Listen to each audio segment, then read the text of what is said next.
देवी नमस्कार. पद्मादेवीज गार्डनमध्ये आपले स्वागत आहे. आज मी अलिबाग फिश मार्केटमधून सुकी आंबड आणली आहे. त्याचं सार याची रेसिपी मी दाखवत आहे.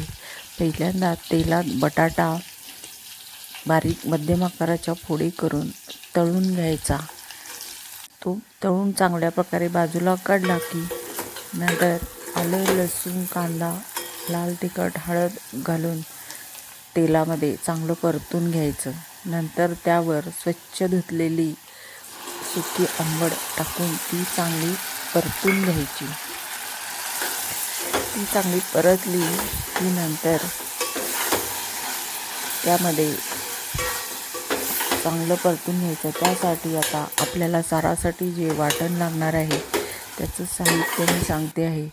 एक नारळाचं भकल, त्याच्यामध्ये एक कांदा बारीक चिरून आणि कोथिंबीर, आलं, लसूण आणि चिंच किंवा आमसूल हे सगळं एकत्र वाटण करून बाजूला ठेवायचं.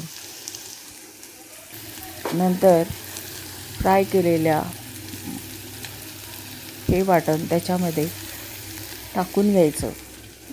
नंतर त्यात फ्राय केलेल्या बटाट्याच्या फोडी टाकायच्या. हे सर्व एकत्र चांगल्या प्रकारे मिक्स करून झालं की नंतर